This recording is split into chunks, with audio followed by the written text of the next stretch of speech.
Olha, o nosso papo hoje é sobre uma coisa que talvez esteja aí na garagem de muita gente.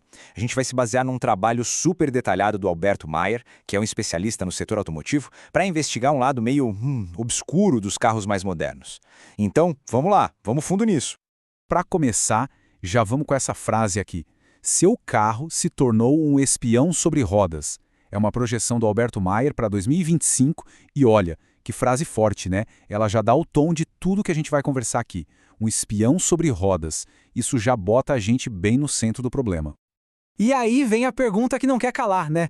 Se o carro é um espião, para quem ele está espionando? Quem está do outro lado recebendo todas essas informações? É exatamente isso que a gente vai começar a desvendar agora. Então, vamos entrar na primeira parte, o carro como espião. A gente precisa entender primeiro o que exatamente esses espiões sobre rodas andam coletando. E olha, a lista é longa e pode até assustar um pouco. Bom, vamos lá. A gente está falando de tudo. Claro, tem a localização via GPS, esse é o básico, mas vai muito além.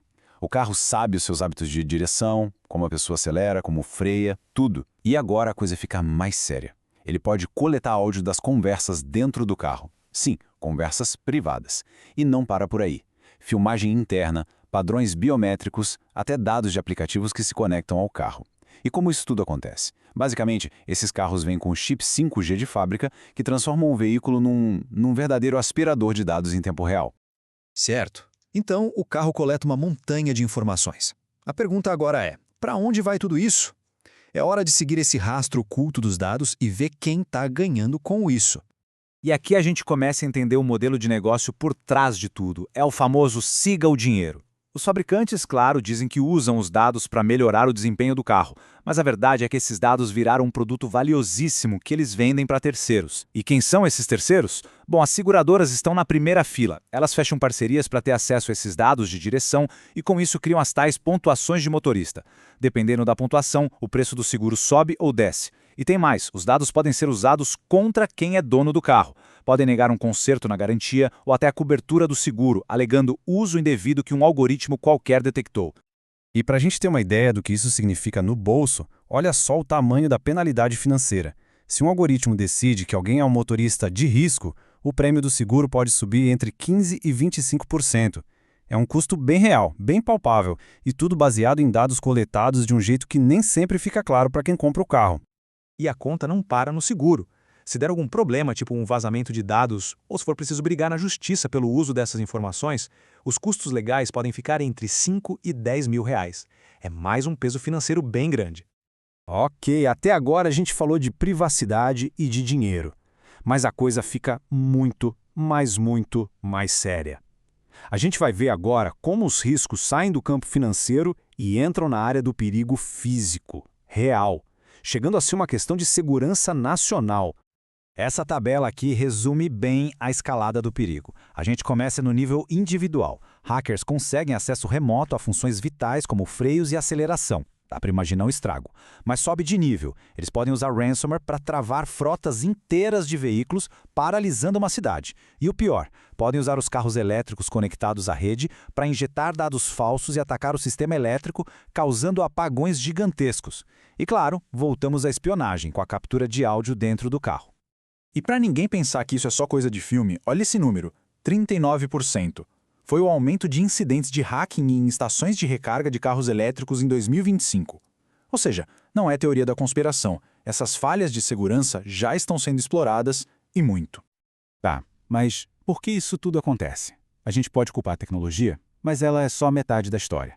A outra metade, e talvez a mais importante, são as brechas, as falhas na nossa própria lei e na regulamentação aqui no Brasil, que acabam permitindo que esses riscos todos existam.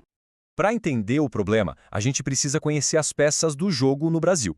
Basicamente, temos a LGPD, que é a nossa Lei Geral de Proteção de Dados, e a NPD, a Autoridade Nacional, que deveria fiscalizar se a lei está sendo cumprida. Só que tem um detalhe. A LGPD é muito geral, ela não foi pensada para esse universo específico e gigantesco de dados que a chamada Internet das Coisas dos carros gera todo santo dia. E aí a gente chega no ponto central da falta de fiscalização. Olha esse número, 30 milhões de reais. Esse foi o orçamento da ANPD para 2025. Pensa bem, 30 milhões para uma agência que tem que fiscalizar gigantes da tecnologia, incluindo toda a indústria automotiva. É um valor baixíssimo, quase simbólico, né? E tem um conceito que é a chave de tudo em proteção de dados, é o opt-out. O que é isso?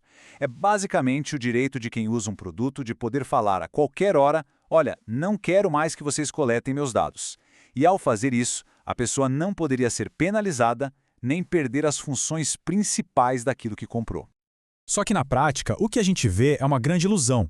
O ideal, o mundo perfeito, seria a pessoa desativar o rastreamento e o carro continuar funcionando numa boa. Mas o que acontece de verdade? A pessoa desativa a coleta de dados e, de repente, perde funções essenciais como o GPS ou o controle de recarga à distância. Ou seja, é uma escolha forçada. Ou abre mão da privacidade ou o carro perde funções importantes. É uma coação, né? Foge totalmente do que a lei prevê. Bom, o cenário parece bem complicado, eu sei, mas não é para a gente ficar de braços cruzados. A boa notícia é que existem caminhos. Vamos ver agora o que pode ser feito, tanto em grande escala quanto no nosso dia a dia, com base nas recomendações que o estudo traz. A solução, claro, precisa vir de cima. Primeiro, o governo. Tem que criar regras específicas na LGPD só para veículos e obrigar que todo carro elétrico importado tenha um certificado de cibersegurança. Segundo, a indústria. As montadoras precisam oferecer um opt-out de verdade, sem truques, e ser transparentes sobre o software que usam, fornecendo o que se chama de SBOM, que é tipo uma lista de ingredientes do código do carro. E terceiro, os reguladores. A NPD precisa de mais dinheiro, e é preciso criar um centro nacional só para cuidar da cibersegurança dos veículos. E enquanto isso não acontece, o que quem tem um carro desses pode fazer agora? Bom, primeiro, pedir formalmente, por escrito, o opt-out para a montadora. Se eles negarem ou dificultarem, o próximo passo é denunciar essa prática na ANPD e no PROCON. Outra coisa, exigir que as políticas de privacidade sejam claras e, óbvio, em português. Uma medida prática é desligar a conectividade do carro sempre que não for essencial. E talvez o mais importante de tudo, conversar sobre isso, compartilhar essa análise. Quanto mais gente souber, maior a pressão por mudança. E a gente termina com uma pergunta para ficar na cabeça. Quando o carro sabe mais sobre a pessoa do que qualquer um, quem é que está de fato no volante? Quem está no comando de verdade? É uma reflexão importante para esse nosso mundo cada vez mais conectado.